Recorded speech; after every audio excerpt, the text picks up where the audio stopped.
Hello, do you like New Japan Pro Wrestling? Are you a Shin Nihon freak? If so, check out the Super J-Cast with Joel and Damon on the Voices of Wrestling Podcast Network. And even if you fucking hate New Japan Pro Wrestling, listen to the Super J-Cast anyway. Not just for our great show reviews, analysis, and pastrami sandwiches, but there's also usually some dick jokes somewhere in the obligatory opening 30 minutes of absolute nonsense we chat about every single week.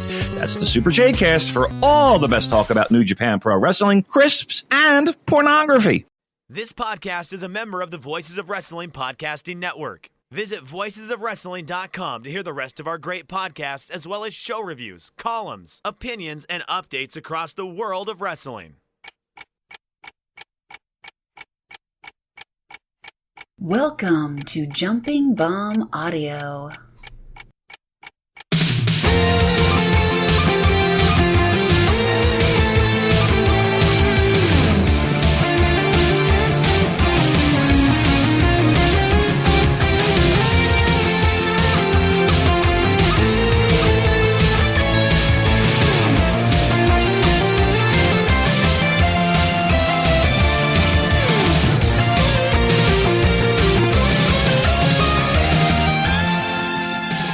And welcome back to Jumping Bomb Audio, the #1 show all about the world of Joshi Pro Wrestling. My name is Taylor, and I am very glad to be once again joined by my very good friend and co-host, Kelly. Kelly, welcome back to the show. Thank you for having me back. I'm so happy to be back. I'm so happy to be here for our Halloween spooktacular. Taylor, what are you dressed as? Wow. I'm dressed as a Joshi wrestling fan, I guess. Wow, I'm a mime. What are you dressed as? Okay. You're a mime, but you're speaking. Not anymore. What have I done? I'm in a Kelly. box. Kelly, how are things going in your life? Things are going all right. So remember how like a while ago I said, "Damn, I hope my mom doesn't have to go to the hospital again this year." Well, she did. She broke her leg. Just fucking fell off the back porch, just trying to get back in the house. Just had too many things in her hand, lost her balance, fell backwards, landed on her surgically repaired hip from last year. The hip was fine, but since it's all metal, it sent a shockwave down the bone and snapped it right above the knee. I've heard it described as a traumatic break by several different medical professionals. She's home now. She's doing all right. She could put like 50% weight on it. We got her home from the hospital a week after she broke her leg. And then we literally went right back because she was leaking out of her wound. And then they patched her back up. We took her back home. The next day, it sure did happen again. So back to the hospital we went. It's just been a time for you. Yep. It's just been one of those years. Who could imagine that many weeks ago when we were joking and being like, "Oh, hope it doesn't happen." It did. It would happen repeatedly. Yep. Over the course of many weeks. Yeah. Who would have thought? But seems like things are on the up. Yeah, we've got positive momentum. I haven't called the fire department or an ambulance in a while, so things are looking good. We got positive momentum. Well, that's good, and I'm glad to have you back here. You know, did the show 2 weeks ago by myself. It's not the same. No, you did great though. I listened to it. You did a great job. It really makes me feel a little bit like a crazy person because it's just me sitting like in my house shouting into a microphone with no response. I'm like, well, just keep going and say whatever I'm thinking. So yeah, glad to have you back. And we've got a lot to talk about. We've got some Marigold that we're going to be talking about today. They had their most recent Korakuen Hall show. We'll be covering a little bit of the Stardom Tag League and much, much more. So let's dive right into Marigold Fantastic Adventure from October 24th at Korakuen Hall in front of 866 fans. Kelly, what were your thoughts on the show overall? Overall, I think it was a solid show, but another one plagued by my main problem with Marigold is that most of the matches feel just a bit too long. But other than that, I had a good time.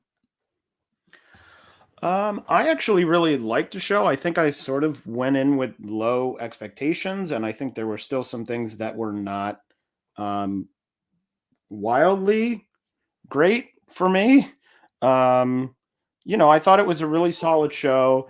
I'm starting to be reminded of there's a little bit of obviously the big comparison with Marigold is with Stardom, clearly. Yeah. But they're starting to strike me a bit like Tokyo Joshi from years ago, where I can see that. You have sort of one person on top who's like, this person is really good.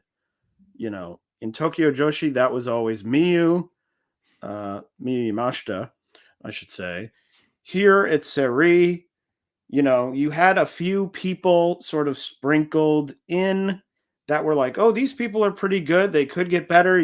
They could be good wrestlers. You're thinking of like Shoko and, that category of, Yuka back when she was there. And then you had a lot of people, I think, lower down where you're like, okay, this is probably not going to be any good. I mean, frankly, that's sort of what it was back in the day of Tokyo Joshi, where you're like, okay, this is going to be a match. Let's get through the match and hope everything goes okay and something doesn't go terribly wrong. This was probably, I don't know, like back in 2017, 2018. Yeah. I would say, I think the biggest difference is that Tokyo Joshi always had very distinctly defined characters, which is not really a focus of Marigold. So I think that's the biggest difference. But a lot of, especially the undercard, I sort of watch and I'm like, there's a lot of people here who I would, if I were running a promotion, I'd be like, thanks, but no thanks. And, many years ago, watching Tokyo Joshi, if you watch the full shows, that sometimes was also the way I felt about some of those matches, where you were like, oh, gosh. And, the sort of ceiling of the shows was a little bit lower than with other promotions. So that just sort of struck me as I was watching. I think there are some people also in Marigold who I'm sort of very interested in because I think they're sort of have a lot of potential and I'm interested to see where they go. But we'll dive into the show itself now with the pre-show tag team match. Kelly, did you watch the pre-show tag team match? I didn't even realize really it was a pre-show match. Yeah, no, because it just feels like the regular part of the show. Yeah. In that pre-show match, Chiaki and Myla Grace defeating Komomo Minami and Minami Yuki in 7 minutes and 1 second. Kelly, what do you think of this pre-show match? My first thought was when Chiaki came out with the glasses and dancing, I was like, oh, damn, she's got a future as a Ryo Mizunami cosplayer. Because it really sure did feel like Aniki we have at home. But yeah, this match wasn't great. I thought it was pretty boring. Myla Grace came off as very clunky to me still. She's no real deal Zeta Steel, wherever she is. But yeah, it was a dark match. I went 2 stars. It felt very processional at points for me, where you could sort of tell everyone was thinking about what was coming next. It was like, okay, here we go. Now we're doing this. There were some moments when I'm like, oh, we're moving very slowly through these sequences. Not entirely surprising for many participants in this match. The young rookie side, especially, but it was just sort of like, oh, this is very slow. And I sort of would agree with you that it was sort of like, fine for a dark match, but I also don't really understand Myla Grace's finisher. which is like a jumping something. Yeah, Like she that's hit it, and right. I was like, "What is that?" Yeah, it is weird. It's like I jump and I slightly turn to the side as I'm falling, which was strange. But yeah, it was a pre-show, very much a pre-show match. Mm-hmm. And sometimes with stuff like this, or I'm kind of like, maybe it could just be a dark match. You know, maybe we don't need to be seeing these matches all the time. And it's not like a slight. It's just like, look, these are young wrestlers that are still getting their reps in. Maybe we don't need to be seeing all this stuff. Put them in front of the crowd, of course, but you know, maybe that doesn't need to be broadcasted. Yeah, I mean, I think the fact that the cameras are there, they're like, well, we'll just turn them on Yeah. now anyway. Yeah, I think there's, this is another where it's like, oh, there are some young wrestlers up and down the card, and there are some of them who I'm like, oh, yeah, I definitely can see something going on there. And there are some where I'm like, I don't really see something going on there. And so, yeah. The first match proper of the show was a singles match, Misa Matsui defeating the debuting Naho Yamada in 11 minutes and 29 seconds. I thought that this was really solid, a fun match, a good debut for Yamada. I liked that she came out and sang live. That was interesting to me because I'm so used to people lip syncing to songs that I was like, oh, singing live. That's exciting. I really liked Naho. I thought she had good energy. She looks, her presentation is good. She works pretty well in the ring. Obviously not a rookie in the classic sense, but it's sort of like, oh, this is an exciting person to debut, because I was like, oh, this is they had an enjoyable match. I thought it was well done. She really took a splat off the top rope at one point, really fell, and I was like, ooh, that's a tough fall to take. It seemed extra, I don't know, when she hit the mat, I was like, ooh. But I thought she looked really good. Obviously, Misa winning, not surprising, but overall, I thought it was a really solid effort. Mm-hmm. Yeah, I loved the entrance. Like, that's a great way to make a strong first impression. Just, it reminds me of the first time I saw Hiroshi Yamato, and I was like, oh, this guy fucking rules. This guy's the best. So yeah, I was super in on her when she came out. I gotta admit, I was a little less impressed with her once I found out she already has 60 matches under her belt. I'm like, she was good when I thought this was like her first match, and she's still solid, but she needs to improve a little bit. I am so tired of doing this, pretending that actress is not wrestling. Like, I get it. They say they're not wrestling, but also, WWE then? Are we going to say that's not wrestling at the same time? Like, I don't know. It bothers me. It's annoying, and it feels like it kind of lessens their past work. But regardless, yeah, I thought it was pretty good. Again, a little longer than I think it needed to be. Kind of felt long in the tooth by the end. This went 11:29. Probably could have wrapped up before the 10-minute mark. But yeah, overall good.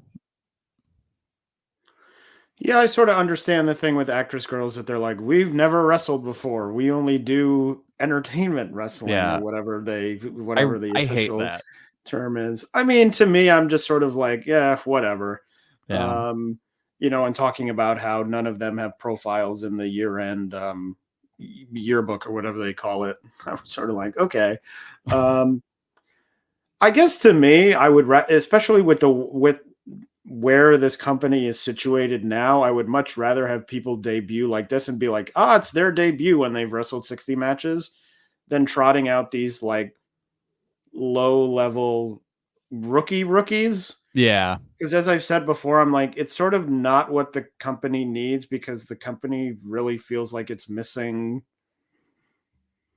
like not even top. I'm not even expecting these people to come in and be like top, but it just feels like adding more sort of like, oh, here's another rookie that's never wrestled before. It's like, cool. Like, great.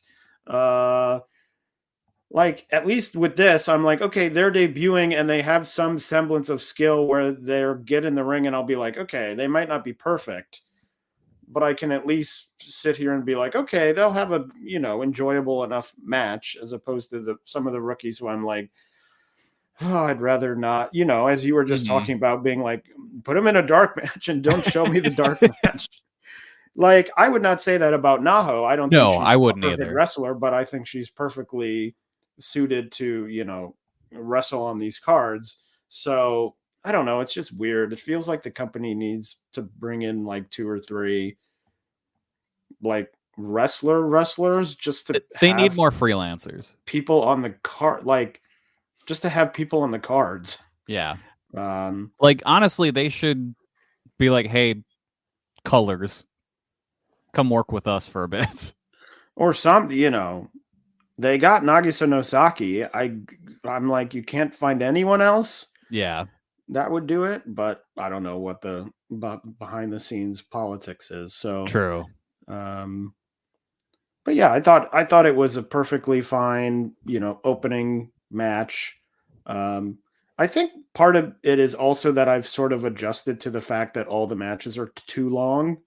Yeah. In this company, just because it feels like they're like, well, we don't have that many matches, so they're all going to go pretty long. Mm-hmm. And it bothered, I don't know, maybe it was that they were better this time, or maybe I'm just more used to it, but it didn't really bother me. I think there was one, I'm trying to think, it might have been the next match where I was like, this is sort of long. But other than that, it didn't really bug me that much.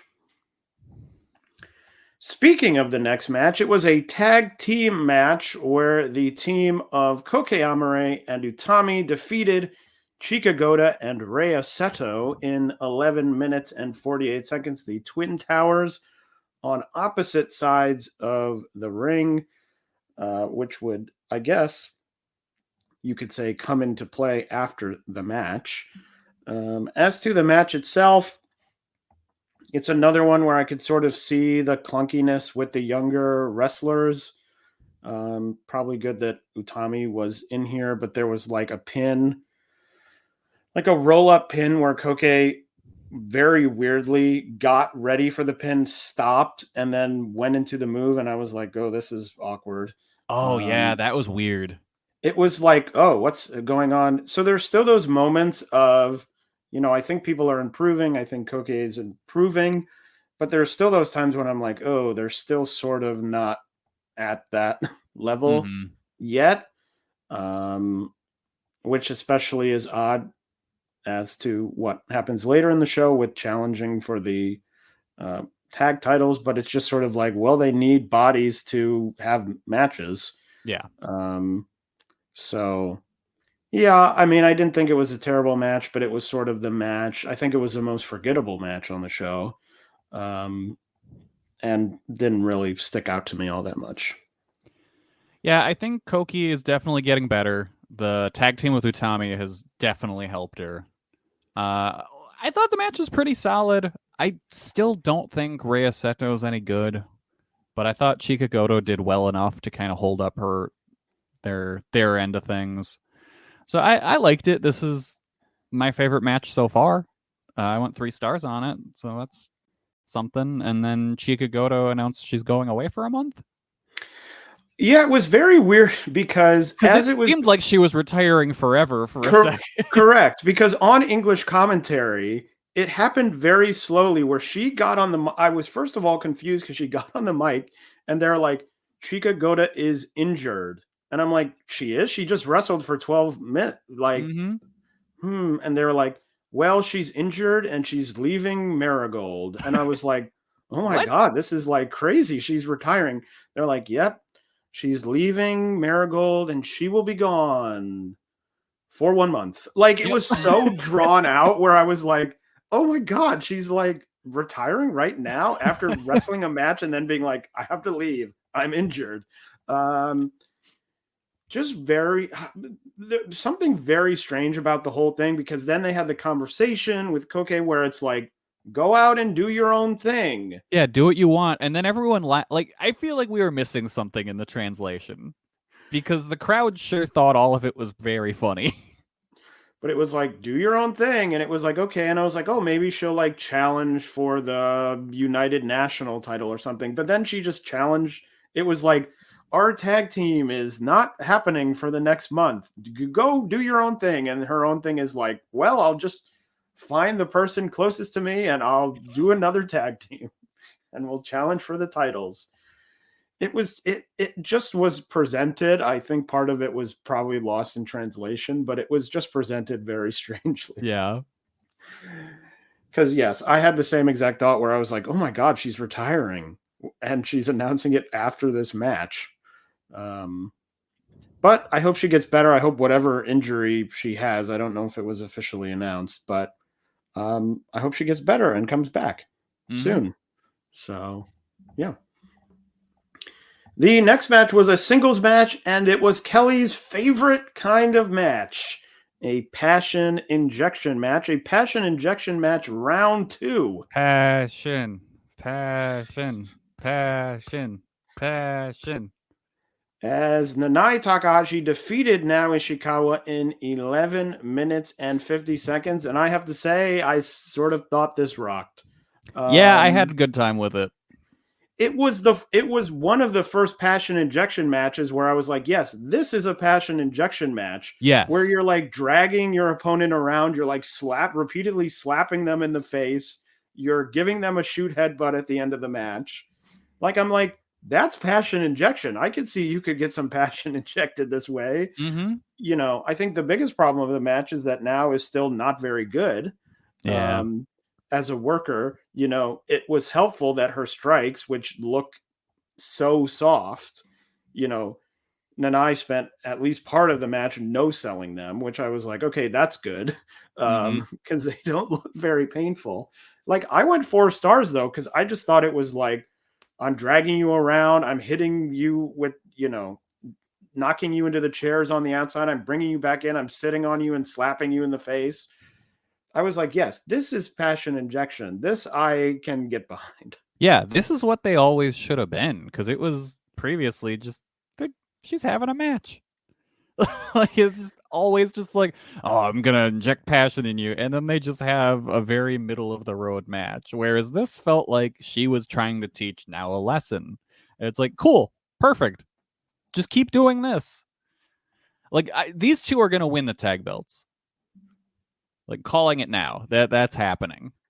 But yeah, and it's going to be a great moment when Now finally gets the win over Nane, but I don't have the confidence that they'll actually ever book that.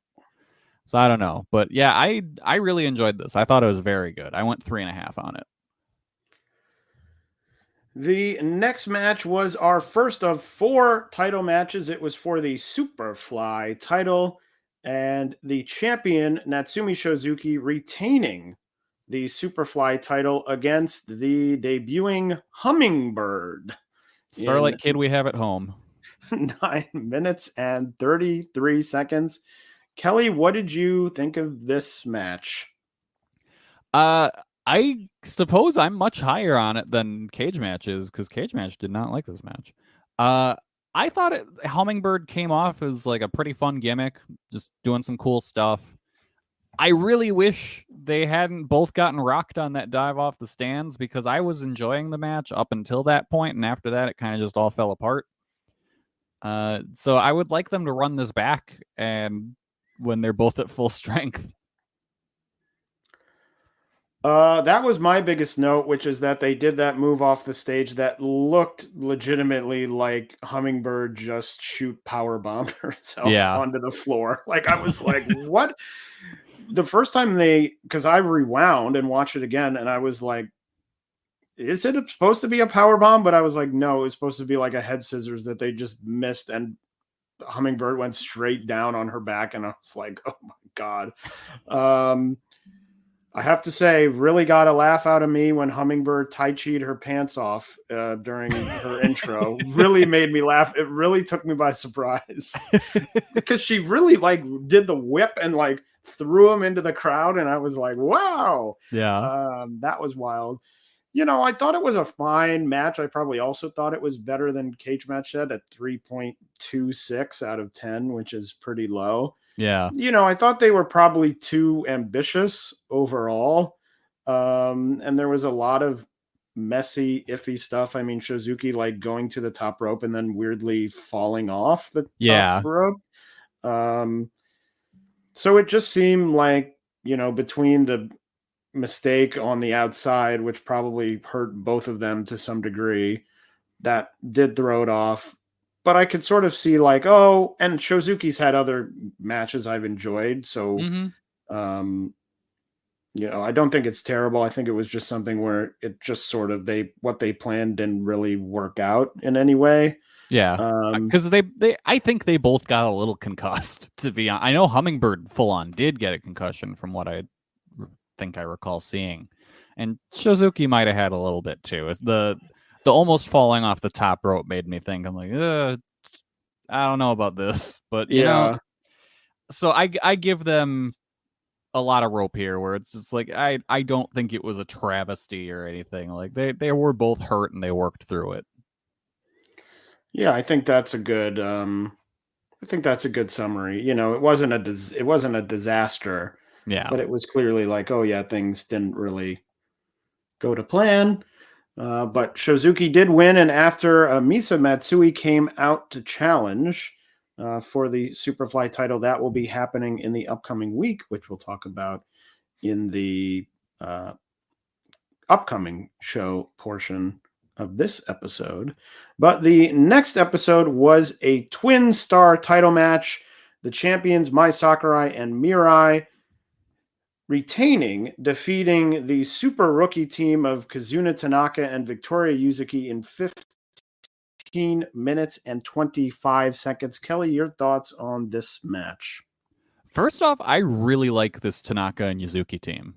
They very much feel like the Marigold version of Endo and Suzume. Like, I thought they really they brought a great energy to the ring. They have really good teamwork. Like they work really well together, and I'm kind of bummed they didn't win because Mai Sakurai and Mirai is a very boring team to me. But like the match itself, I really enjoyed this. I went 3 3/4. It was super fun, and I hope we keep seeing the Tanaka and Yuzuki team going forward because I think they have a chance to be a really good team. Yeah, I thought it was a nice match too. I actually thought Mai Sakurai represented herself fairly well here, as clearly like the 1B of the team in terms of talent, but I thought that she was mostly fine. I think I was slightly lower than you. Like I probably would have gone 3.5. But I thought it was a good match. I thought it was well worked. I thought Yuzuki and Tanaka looked really solid. So I really had no complaints, wasn't blown away, but I sort of ended it being like, okay, nice. Well done. Then at the end of the match, as we mentioned earlier, Koke and Utami came out to challenge for the tag title. So that is what Koke will be doing while Chikagota is out for the next month. The semi-main event of the show was for the Marigold United National title, and the champion once again retaining, that would be Miku Aono, defeating Nagisa Nosaki in 15 minutes and 28 seconds. I really liked this match. I thought it was super great. I think Aono is clearly their top prospect in the company. Absolutely. I know she's a title holder, sort of the 1B title. So sort of strange to be like, I figured out that she's the biggest prospect. But I think she's, in terms of in-ring stuff, I think she's the best person they have that isn't already at that top level. I thought this was really well worked. It was aided by both of them. I think both of them bleeding from the mouth at different points. They worked really hard. It was super fun, of course, with the bleeding. I didn't know what was going to happen with the very next match. But I thought it was just hard worked. It was good. I liked the kicks, the offense. Both offenses look good, and I thought it was a great match. And I went 4 stars. Nice. Yeah, I was just a little lower. I was 3 3/4. I thought this was great. They had just a hard hitting, bomb throwing match, and of course, the accidental blood always helps kind of sell the brutality of a match like that. And totally agreed on Aono being like, she's definitely the one that I've come away from Marigold shows the most impressed with. Like out of anyone that I wasn't already super familiar with, it's like, oh yeah, no, she's great. She's definitely at that high level, and I think she's only going to get better from here. So happy to see her retain the title. I wonder if this is kind of the end of Nozaki's run, or if she'll be back. But well, I hope it's not the end because I'm talking about them bringing in more people. So I hope. Yeah. So yeah, I'm hoping it isn't either. But it did feel like it could have been kind of a write off for now. But I hope that's not the case. But yeah. Or gone. Yeah, and especially with, I think Bozilla's done at the end of the year, right? So I've heard. Yeah, I'm not sure. Is that the case? Has anyone updated that? I thought that was the original. It was like, oh, she'll be there through the end of the year. Yeah, I haven't heard. So we'll see. But yeah, Aono. I mean, Aono really is the only. I think is the only person who wasn't coming from somewhere I knew or was, like Sari, who of course I knew, or things like that. In terms of Japanese talent, because Bozilla would be probably the other one where I'm like, oh yeah, this person is really good. What a good get for Marigold. Yeah. Like that's, I think the thing that's missing is that there's so many people in this company where I don't think, wow, how smart of them to go out and get this what a genius move to go out and get this person. Like they really, keep signing people, but I'm just like, oh, okay, all right. It's like Sari, but Sari, I'm like, yeah, no, duh. Like, yeah, I think any person on earth would want to sign Sari to start a new company. So she's really the person where I'm like, yeah, what a great, I could see Yuzuki getting there once she's not sort of under this rookie umbrella, but it really is, Aono is the star pupil to me, I guess you'd call her. Mm-hmm.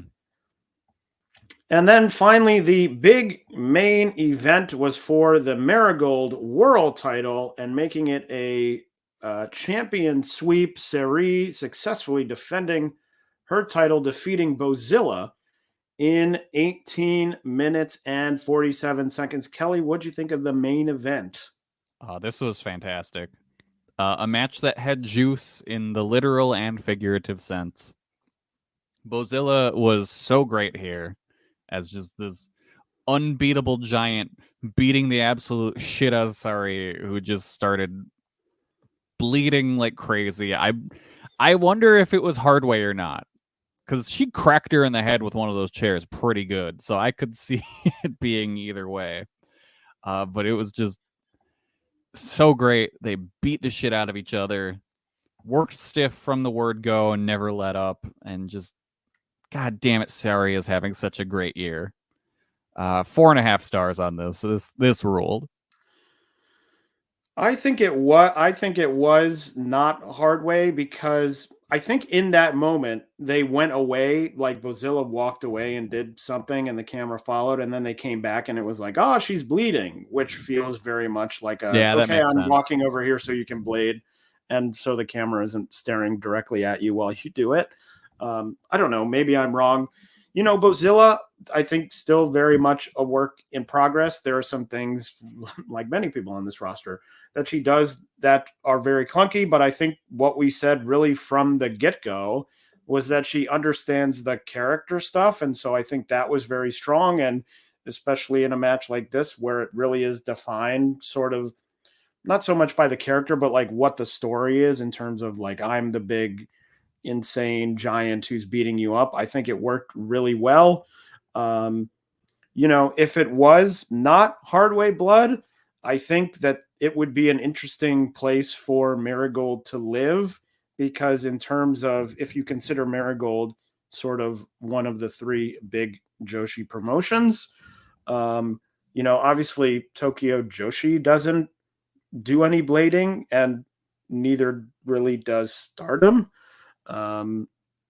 So I think it would be a fun distinguishing point to that. And, you look back at, just having Queen of Villains on that show and showing all the times when it was like, oh, they're bloody messes, Baba, oh my God, it's crazy. Like, I think it would be a distinguishing point for the promotion. I know some people don't really like that, seeing blood, but I think it's a thing that you could at least look, especially for this promotion that is so sort of tied to Stardom still. Yeah. In many ways, like it still feels very much like, oh, this is a Stardom, oh, we're doing a GP, we're doing a league now one day after the Stardom one ends or whatever it is.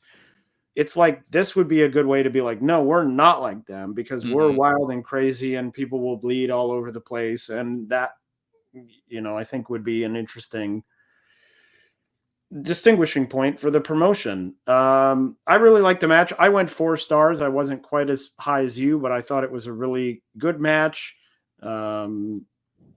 Sari, of course, working super well, bleeding all over the place. Very funny to see her all bloody at the end, being like, thanks for coming, everyone. Smiling. And I'm like, oh, okay. But yeah, great match. I think a good cap to a very good show. Nanai came out at the end and challenged Sari. I think that could be a really good match as well. I think Nanai probably doesn't have many super high matches in, her future, but I think this could definitely be one of them. Oh, for sure. Because I think she will definitely sort of rise to that challenge. And of course, wrestling Sari, you sort of get a head start because she's so good. Yeah, like Sari's going to make her work hard. Yeah. So I think that will be good, but a really good cap to a very good show for me. So that was Marigold's Fantastic Adventure from October 24th at Korakuen Hall. What else has been going on? Well, it is the start of everyone's favorite time. The Stardom Tag League is here. And the teams are as follows. They're split up into 2 blocks, the Red Goddess block and the Blue Goddess block. In the Red Goddess block, FWC, of course, Suzuki and Koguma. Anakan, Shuri and Saki Kashima. Peach Rock, which is Mayu Iwatani and Momo Kogo. O2 Line, Azumi and Miyu Amasaki. Empress Nexus Venus, Team 1 is Micah and Hanako. BMI 2000 reuniting here. Natsuko Tora and Ruaka, not really reuniting, but in the tag league again. Back and better than ever. Cosmic Angels, Tom Nakano and Karara Sayaka. God's Eye, Tomoka Inaba and Rani Yagami. And Sai Queen, Konami and Sayaka Matani. That is the Red Goddess block. In the Blue Goddess block, the second Empress Nexus Venus team of Waka Tsukiyama and Rion. Restart, Natsupoi and Sayori Ano. Neo Genesis, Starlight Kid and Suzu Suzuki. Wingori, the former New Blood tag champions, Hanan and Saida. Mei Sierra and Kohaku teaming together. Sakura Daman of Yuna Mizumori and Aya Sakura. Devil Princess of Rina and Azusa Inaba, the current New Blood tag champions. God's Eye, Hina and Lady C. And finally, the Hate team of Momo Watanabe and Tekla. As of this recording, 1 night of tag league action has happened. Restart, Natsupoi and Sayori Ano defeated Mei Sierra and Kohaku. Waka Tsukiyama and Rion defeated Hina and Lady C. Anakan, Shuri, and Saki Kashima defeated Konami and Sayaka Matani. Mayu Iwatani and Momo Kogo defeated Azumi and Miyu Amasaki. And FWC defeated BMI 2000. So very little points. 3 teams tied at the top of the Red Goddess block with 2 points, and 2 teams in the Blue Goddess block tied at 2 points. But still very early days. Speaking of New Blood tag champions, Azusa Inaba and Rina defeated Hanako and Waka Tsukiyama. on New Blood 16 to retain the New Blood tag titles. That one is on YouTube. Marigold had their mask fiesta on the 27th, bringing back that tradition from Stardom that had gone away. Rossi gets another set of masks for his collection. Oz had their big Yokohama Budokan show. I have not watched it yet, but it did have nearly 1,800 people in attendance. In fact, one short, it was 1,799 in attendance. The main event ended as Mayumi Ozaki versus Ryo Mizunami, which I have not watched yet, but I'm looking forward to. Tokyo Joshi had two more matches in the Next Generation tournament. Kira Summer defeating Shino Suzuki to move on, and Haru Kazushiro defeating Uda Takami to move on as well. I believe it was also announced Runa Okuba will be going on hiatus to work on her school studies again. So hopefully she will be back soon. I'm really glad they do that. Like, that's just a very nice thing where it's like, good, work on school.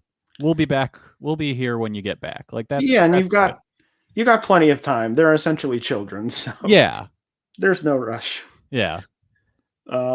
In Sendai Girls on the 14th, Team 200 kilogram retaining their titles against the Hate Duo, and on the 20th, Mika Iwata retained her Sendai Girls title against Minami. The other probably biggest news of the week was in Ice Ribbon. Oh boy. Ice Ribbon having a big Korakuen Hall show. Yuki Mashiro defeated Yuri to win the Ice Infinity title. Exciting result to me. Sort of good to put the title onto someone who I really consider, part of Ice Ribbon.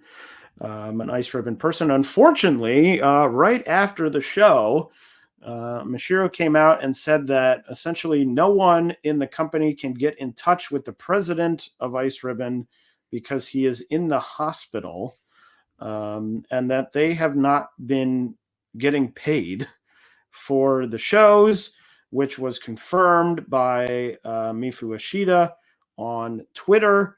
Ashida announcing that she wouldn't be on any Ice Ribbon shows until she gets paid. So then what happens is Neo Plus, which was the old owner of Ice Ribbon, essentially, I believe, is loaning money to the wrestlers as their salaries. The only problem with that is that the salaries they're paying the wrestlers are the salaries that they were paying back when they owned the company, which I believe are less than the current salaries. So they're essentially being underpaid now. And the big thing now is that supposedly everyone's contract, at least of the wrestlers in Ice Ribbon, they're all up in December. And who knows what happens at that point. Jay from Dragon Gate was on Open the Voice Gate on the Voices of Wrestling Network, and I believe he mentioned that the president of Ice Ribbon is the guy who tried to start a big promotion with Natsu Samire not long ago, and essentially once he needed to pay, disappeared and didn't pay the money, and that promotion, I think, never got off the ground. So really, I mean, I don't really know how to say this except another just absolute, disaster for Ice Ribbon. Yeah. No one is talking about the show. Sort of an exciting title change at the top of the card, and everyone's like, well, the company's probably going to close soon. I mean, I just don't see a world in which, frankly, they might not even make it to January 1st, 2025. But at the end of 2025, I'm like, what is this company even going to be? Yeah, there is a very strong and real possibility that Ice Ribbon is not around by the time the clock turns to 2025. And, it's very sad, but one thing, and I think it's been briefly discussed on this show before, was that, when COVID hit initially, my thought was, oh my God, at least 2 or 3 of these companies are going to close, both in Joshi and out of Joshi, Japanese wrestling in general. And it didn't really happen. I mean, it didn't happen, but there's like a lot of companies now that feel like, what's happening here? I mean, the biggest is Ice Ribbon. Yeah. Obviously, because they seemingly, are like a cartoon character continuously walking into rakes. It's like, oh, here they go. Okay, they're getting some people back. Oh, well, now they're not paying anyone. It feels like to me the situation in Backaways with FMW, where the president killed himself because of how much money he owed. Like that's what my brain first went to when they were like, no one can get in contact with the president. And I still kind of think that might be a possibility when they're like, yeah, he's in a hospital that is very strict. I'm like, what if it's just the family trying to be like, oh no, he's definitely alive and we'll be able to pay you later. Yeah, I don't know, but it all seems bad, and this seems bad in a way where it's not just like, oh, what's the talent like? It's like, oh, this is bad, and no one's getting paid. And I mean, even if the company were like, we're keeping going, like I said, Ashita being like, I'm not wrestling if I'm not getting paid. I think that's a perfectly logical thing to think. And if all their contracts are up in December, who's going to be like, oh yeah, I'm re-signing this deal. I would love to sign this deal, especially as we just talked about. And I talked about last episode, and I think we've talked about in a couple episodes in a row with Tokyo Joshi. I'm like, some of these bigger companies, now that this is becoming more stratified. Is that the right word? Stratified, I think. Stratified. I'm thinking of Trish Stratus. Yep. Probably. They're going to get Trish Stratisfactioned.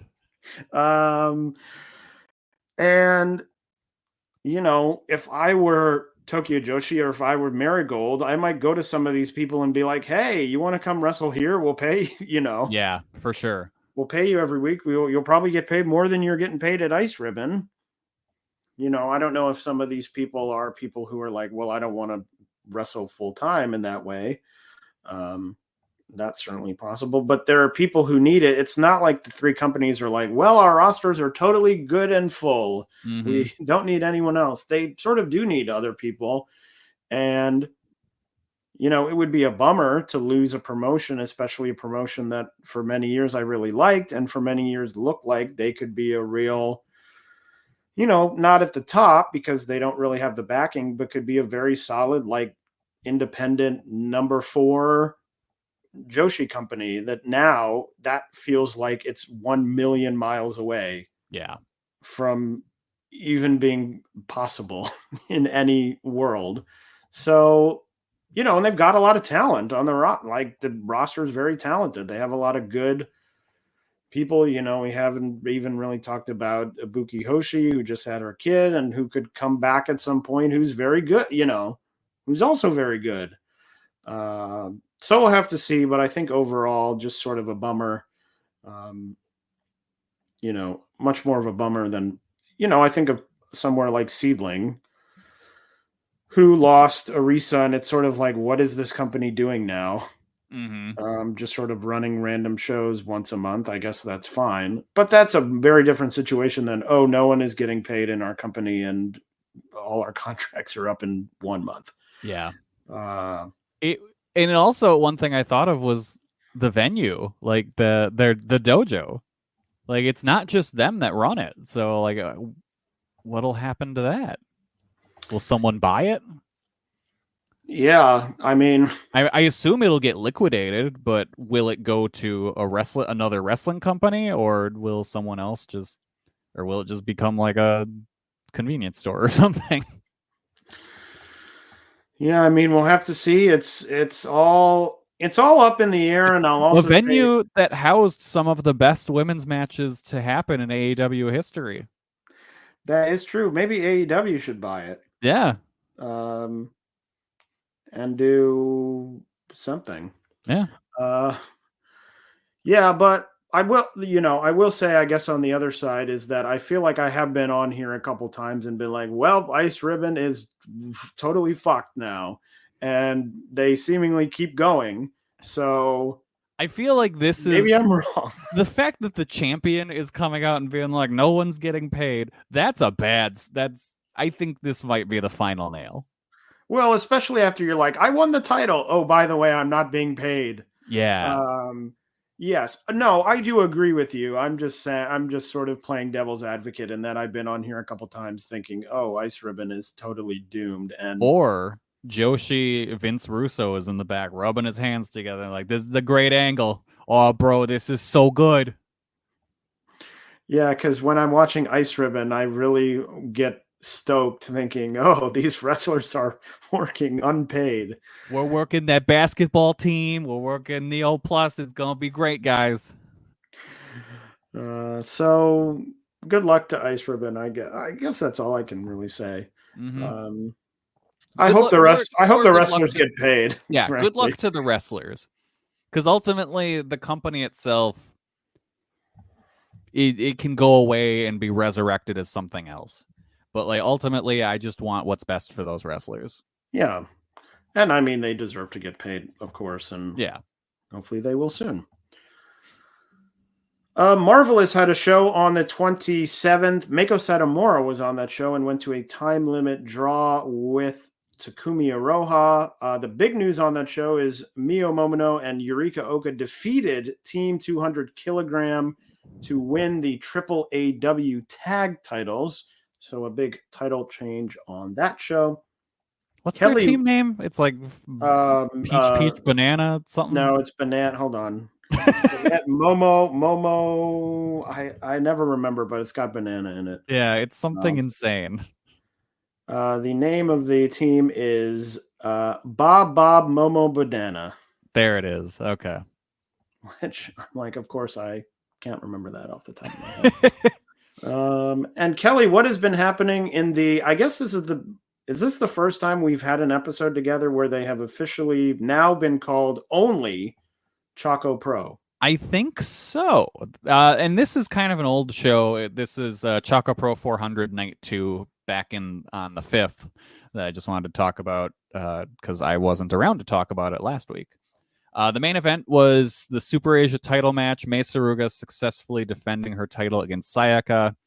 I thought this match was interesting because it was cool to see Mei in the role of like dominant champion ace instead of like the plucky underdog babyface that she typically is. And I think she's taking to that role very well. This was a great match. Mei was awesome here, just working over Sayaka's arm the whole match. And Sayaka was great with her selling here too. Like I came away very impressed by this match. Just super great second half. Definitely worth a watch. I went 4 1/4 on it.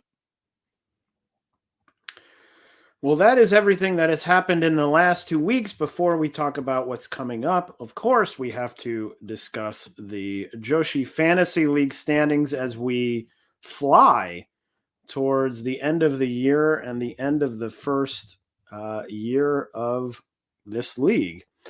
We'll start, of course, with Kelly, who has finally eclipsed 400 points on the year. 412 points for Kelly. Goddamn, Rina Yamashita lost her title in GCW. She certainly did. And I think the most distressing thing for Kelly is that Kelly's mid-year swap pick of Saki now has 57 points. Venny, who Kelly has had for the entire year, only has 56 points. Yeah. So a tough year there. 412 points is now 130 points behind Liam, who is in second with 542 points.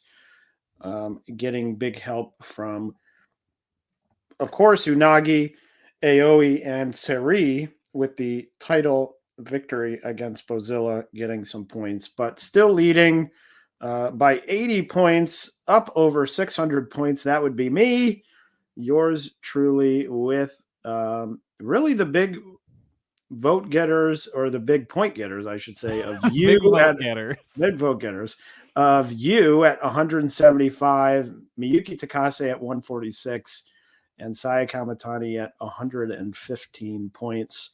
So anything can happen, but it's looking pretty good for me.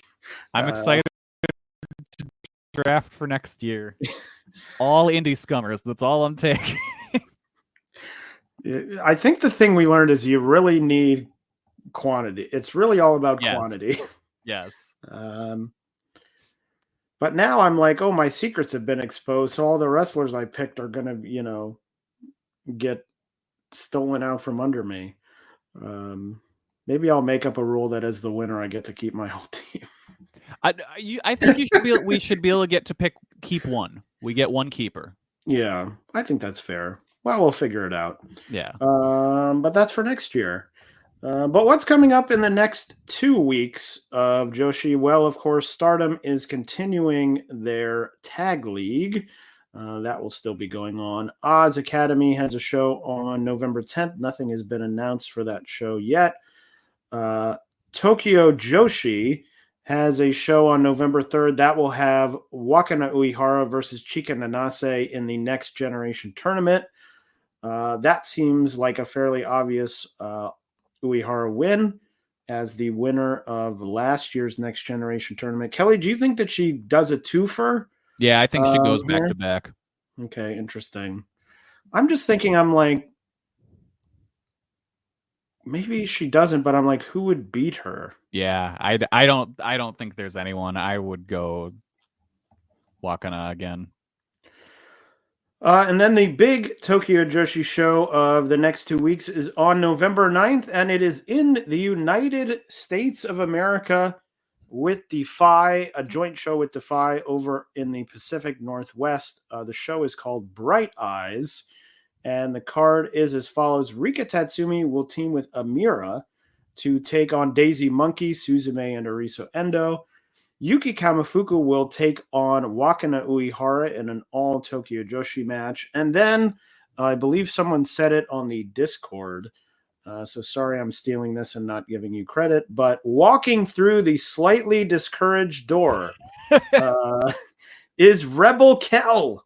She's back. Making her way from Stardom, Superstardom, I'll say, to Tokyo Joshi. It will be Mocha Miyamoto versus Rebel Kell. That's going to be a match. Let me say that. Mizuki will take on Liza Hall. I believe that's how you say it. In a singles match. Kelly, have you ever seen Liza Hall? I have not. Not familiar with her, so we will see. There will be a Princess of Princess title preview tag match as Miyu Watanabe will team with Shoko Nakajima to face off against Yuki Aino and Zara Zakir, as Zakir will be challenging for the Princess of Princess title coming up. And then the main event will be a Princess Tag Team title match. The champions 121 million, Miyu Yamashita and Maki Ito, will face off against Tokyo Joshi stalwart Vertical Vixen. The Vertical Vixen? The Vertical Vixen is back, teaming with Nicole Matthews to challenge for the tag title. So to me, I think a pretty fun card. Yeah. I'm looking forward to watching it. Marigold has a show on November 2nd. As we mentioned during that, there will be the Superfly title match. Natsumi Shozuki will defend against Misa Matsui. Sendai Girls has a show on the 9th. The card is as follows. Chi-Chi will face off against Yuna for the Sendai Girls Junior title. Yura Suzuki will take on Minami. Ryu Mizunami, Haruka Umisaki, and Yuzuki will face off against Dash Chizako, Hiroyo Matsumoto, and Zones. In a classic Joshi matchup, Shuji Ishikawa will face off against Super Sasadango Machine. That's for all you big fans of Joshi wrestling. Seri will team with Yurika Oka to take on Miyuki Takase and Mika Iwata. The one title match on the show will be Team 200 Kilogram defending their title against Veni and Lena Cross. And the main event will see Meiko Satomura face off against Sayori Ano, which should be a very good match. And I think a pretty fun, solid card. Yeah. Yeah, no, that's a all-around fun card, especially the Joshi match of Shuji Ishikawa versus Super Sasadango. Why is that not happening on a DDT show? I don't know. I have no idea. That's so weird. Diana has a show on November 10th that will see Maika Ozaki defend the Triple WD title against Ayame Sasamura. Wave has a show on November 4th. Yuki Miyazaki will defend her Regina de Wave title against Saya Kamatani, the Dark Phoenix. And the tag titles will be on the line as Saki and Risa Serra will defend against Maika Ozaki and Tehanma. Kelly, what is going on coming up in Shako Pro? On the 2nd, they have a show coming up in Shinkiba, main evented by Mei Suruga and Miya Yatsuba taking on Saki and Mizuki. And then in the semi-main, you've got Sayaka versus Makoto in a singles match. So those are both interesting matches. I think those should be good. So that is everything coming up in Joshi, and that's what we'll be talking about in 2 weeks' time when we are back with you. But before we depart, of course, have to throw it over to Kelly for Kelly's Corner. Taylor, I got to talk about Frankie Frico. Frankie Frico dropped on digital. It is the newest movie by the director of Psycho Gorman. And boy, howdy, is it a lot of fun. It follows a guy who can easily be described as a square, really kind of wanting to step out in life and do something fun. So he calls a number he sees on the TV to call Frankie Frico for a good time. And boy, howdy, does Frankie Frico come over and have a good time. The best way I can describe this movie is it feels like the movie you would see someone watching in another movie, and you're like, damn, I want to watch that movie. It's just a whole lot of practical effects, a lot of weird little puppet guys running around. It's a damn good time. Well, there you go. We're back with an official Kelly recommendation movie. I feel like we hadn't had a movie recommendation in many weeks. It's been a little while. It's been a little while. So haven't seen anything lately. Well, there you go. But that is all for us for this episode of Jumping Bomb Audio. We will talk to you in 2 weeks' time. For Kelly, I am Taylor saying so long, farewell. Goodbye, everybody. Hello there, everybody. It's me, Garrett Kidney, the co-host of You've Got to Be Kidding Me on the Voices of Wrestling Podcasting Network. And I am Liam Jones, my full name, and I'm also a part of the Voices of Wrestling Podcasting Network as a co-host for You've Got to Be Kidding Me. We are a TNA history podcast that covers TNA 1 month at a time. We cover all the drama, all the matches, all the Vince Russo nonsense you could ever want in your life. Have you heard of TNA? I bet you have, but would it be funnier if two people made jokes over it the whole time? Probably. So if that sounds like fun to you, check it out on this very Voices of Wrestling Podcasting Network, and Liam will do bits and whatnot.